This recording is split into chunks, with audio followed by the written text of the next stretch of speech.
Hey, good morning, everyone. It's Dave, and we're back for our next reading of the Old Testament. If you've been following along, you know that we're in the book of Genesis. Now, I forgot my reading glasses at home, so I'm going to try and make it through today. So, we are in chapter 30, and if you're curious, there are 50 chapters in the book of Genesis. So, chapter 30 looks like it's going to continue the topic of the children of Jacob. Then it's going to go into Jacob's agreement with Laban. And it's going to be a total of 43 verses today. All right.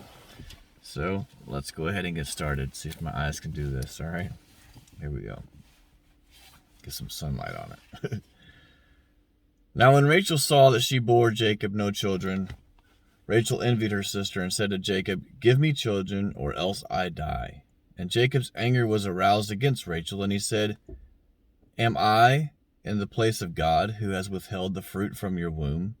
So she said, "Here is my maid Bilhah. Go into her, and she will bear a child on my knees, that I also may have children by her." Then she gave him Bilhah her maid as wife, and Jacob went into her, and Bilhah conceived and bore Jacob a son. Then Rachel said, "God has judged my case, and he has also heard my voice and given me a son." Therefore she called his name Dan. And Rachel's maid Bilhah conceived again and bore Jacob a second son. Then Rachel said, "With great wrestlings I have wrestled with my sister, and indeed I have prevailed." So she called his name Naphtali. When Leah saw that she had stopped bearing, she took Zilpah her maid and gave her to Jacob as wife. And Leah's maid Zilpah bore Jacob a son. Then Leah said, "A troop comes." So she called his name Gad.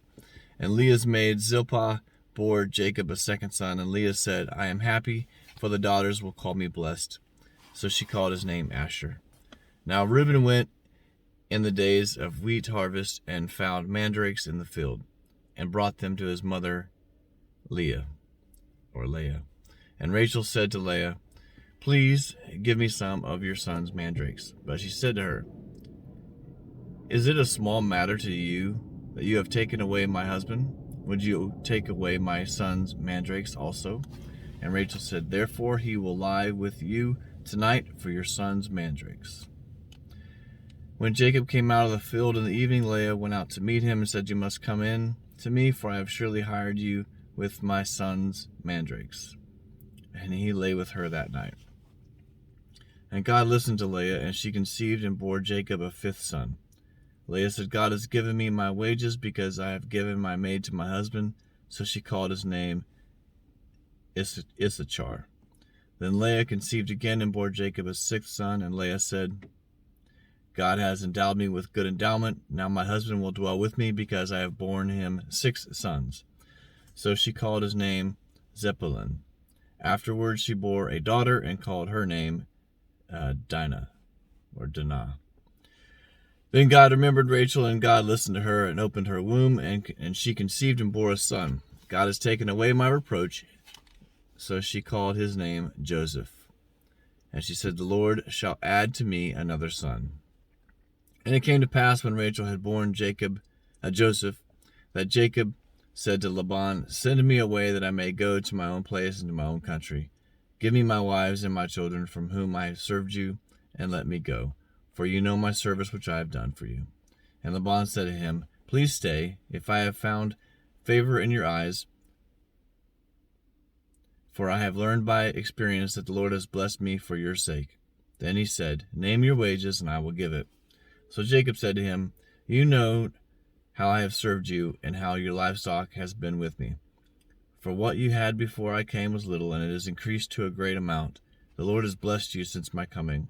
And now, when shall I provide for my own house?" So he said, "What shall I give you?" And Jacob said, "You shall not give me anything. If you will do this thing for me, I will again feed and keep your flocks. Let me pass through all your flock today, removing from there all that is speckled and spotted sheep, and all the brown ones among the lambs, and the spotted and speckled among the goats, and these shall be my wages. So my righteousness will answer for me in time to come, when the subject of my wages come before you. Every one that is not speckled and spotted among the goats and brown among the lambs will be considered stolen, if it is with me. And Laban said, Oh, that it were according to your word. So he removed that day the male goats that were speckled and spotted, and all the female goats that were speckled and spotted, and every one that had some white in it, and all the brown ones among the lambs, and he gave them into the hands of his sons. Then he put 3 days' journey between himself and Jacob fled the rest of Laban's flocks.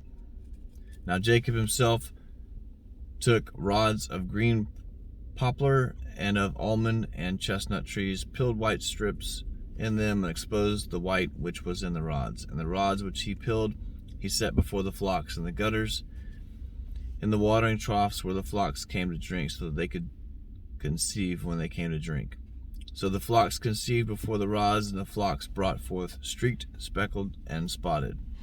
Then Jacob separated the lambs and made the flocks face towards the streaked, and all the brown and the flock of Laban. But he put down his own flocks by themselves, and he did not put them with Laban's flocks. And it came to pass, whenever the stronger livestock conceived, that Jacob placed the rods before the eyes of the livestock and the gutters, that they might also conceive among the rods. But when the flocks were feeble, he did not put them in. So the feebler were Laban's, and the stronger Jacob's. Thus the man became exceedingly prosperous, and had large flocks, female and male servants, and camels and donkeys. That concludes chapter 30 of the book of Genesis. There's some weird stuff in the book of Genesis. Obviously, culture back then compared to culture now. You know, if my wife was unable to have a child, I could just never mind. I could just take another woman and have a child with her, and then my wife could say, hey, this is my child. Little strange, but anyways, customs were obviously different 2,000 years ago than they are now. So the book of Genesis is continuing to blow my mind with some of the things that are said and done in there. Anyways. All right. Today is sun's coming out here in Central Texas. It's supposed to be 60-some degrees today. I think it's like 29 or 30 degrees right now, but it's supposed to be warming back up, so that's good. Anyways, thanks so much for all of your likes, everyone. I appreciate it. I think we're like at 870 followers, so I really appreciate that. Struggling to hit that 1,000 mark, but we'll hit it. So thanks so much for everything. I appreciate you all from the bottom of my heart, from Central Texas. God bless. When life keeps falling and wonder where he is in all this mess, he's right there to guide you. Unseen, you're not alone.